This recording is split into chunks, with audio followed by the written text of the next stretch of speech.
নারায়ণগঞ্জবাসী অত্যন্ত গর্বিত যে এই জুলাই অভ্যুত্থানে নারায়ণগঞ্জের সন্তানেরা, শিক্ষার্থীরা, জনতা ওই শামীম ওসমান, কুখ্যাত ওসমান পরিবারের বিরুদ্ধে তারা রাজপথে নেমেছিল এবং এমনভাবে লড়াই করেছে যে ওই ওসমান পরিবারের সদস্যরা আজকে এই নারায়ণগঞ্জের এই জায়গা ছেড়ে আজকে ভারতে পালিয়েছে।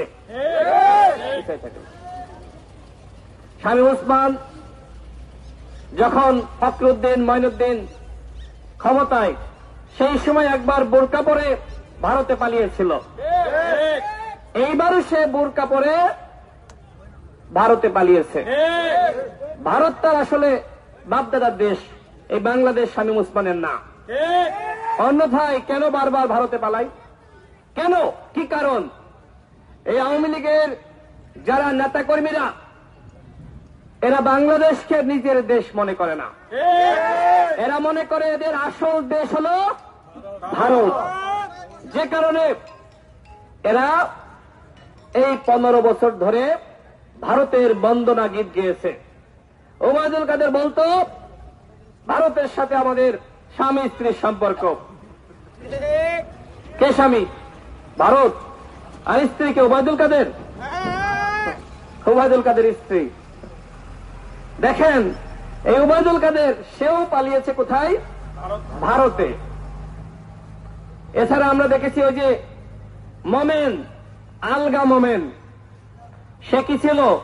সাবেক পররাষ্ট্রমন্ত্রী। সে বলতো যে ভারতের সাথে আমাদের রাখি বন্ধনের সম্পর্ক। ওই আলগা মোমেন এখন কোথায় কেউ জানেন? বাংলাদেশে নাকি আমেরিকায় নাকি ভারতে? আমরা কেউ জানি না। যারা বড় বড় কথা বলতো এরা প্রত্যেকে পালিয়ে গেছে, ভারতে পালিয়ে গেছে। আওয়ামী লীগের আসল ঠিকানা হলো ভারত, বাংলাদেশ এদের দেশ না। আওয়ামী লীগকে বলতে চাই যে আপনারা যেভাবে অন্যায় করেছেন, নিপীড়ন করেছেন, নির্যাতন করেছেন, যেভাবে শোষণ এবং নিপীড়নের মাধ্যমে মানুষের কণ্ঠকে রুদ্ধ করেছিলেন, আপনারা এমন বাহাদুরি করতেন যে কেউ আপনাদেরকে গদিচ্যুত করতে পারবে না। কিন্তু যখন মরণের সময় চলে আসে, যখন আজরাইল চলে আসে, কোন বাপ রক্ষা করতে পারে না। ভারত তোমাদের বাপ, ওই বাপ তোমাদের রক্ষা করতে পারে নাই। সুতরাং এই জায়গা থেকে আমাদেরকে শিক্ষা নিতে হবে। আমরা আওয়ামী লীগের মতন ভুল করব না। আমরা আওয়ামী লীগের মতন লুটপাট দুর্নীতি করব না। আমরা আওয়ামী লীগের মতন বাংলাদেশের জনগণের ভোটাধিকার কেড়ে নিব না।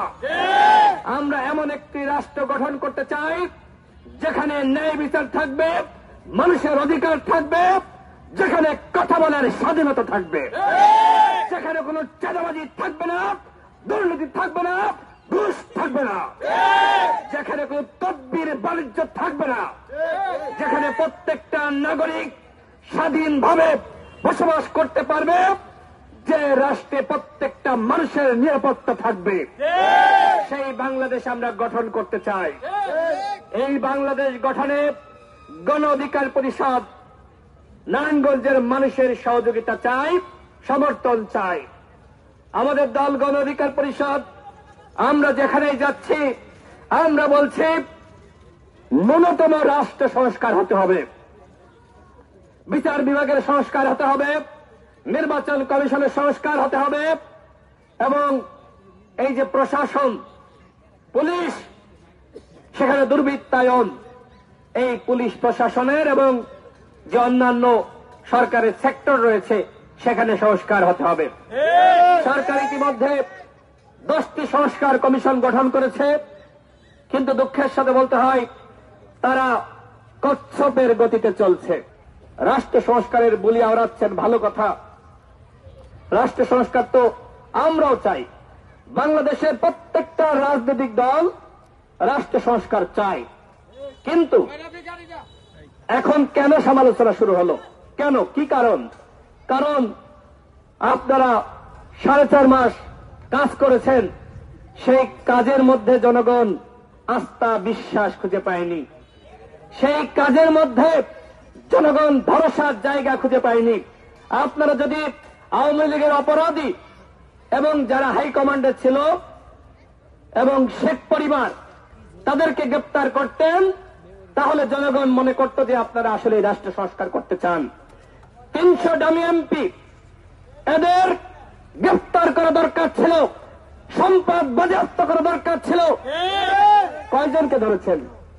এমপিদের সাথে পিরিত করে আমরা দেখছি যে যাদেরকে ধরা হচ্ছে ওই মান্নান সাবের সহ আওয়ামী লীগের এমপিদেরকে গোপনে গোপনে জামিন দিয়ে দেওয়া হচ্ছে।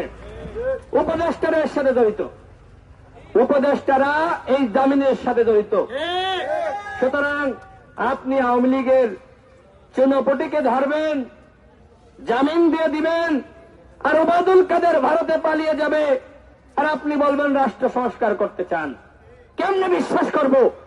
যদি রাষ্ট্র সংস্কার করতে চান, সবার আগে আওয়ামী লীগের অপরাধীদেরকে গ্রেপ্তার করুন, আওয়ামী লীগের 300 ডামি এমপির সম্পদ বাজেয়াপ্ত করুন, এবং ওবায়দুল কাদের কিভাবে পালিয়ে গেল, শেখ হাসিনা কিভাবে পালিয়ে গেল, ওই হাসান মাহমুদ আসাদুজ্জামান কিভাবে পালিয়ে গেল, তার তদন্ত কমিশন গঠন করেন। যারা পালিয়ে যেতে সহযোগিতা করেছে তাদের শাস্তি নিশ্চিত করুন, তাহলে আমরা বুঝব আপনারা রাষ্ট্র সংস্কার করতে চান। গণহত্যার মাস্টার মাইন্ড শেখ হাসিনা কিন্তু সরাসরি ছাত্র জনতার বুকে কারাগুলি চালিয়েছে। কারা? পুলিশ এবং র্যাব, বিজিবির সদস্যরা। সেই পুলিশ, র্যাব, বিজিবির সদস্যরা সেই খুনিদের কয়েকজনকে গ্রেপ্তার করেছেন। স্বরাষ্ট্র উপদেষ্টা বলছে পুলিশের নামে, র্যাবের নামে, বিজিবির সদস্যের নামে মামলা নেওয়া যাবে না।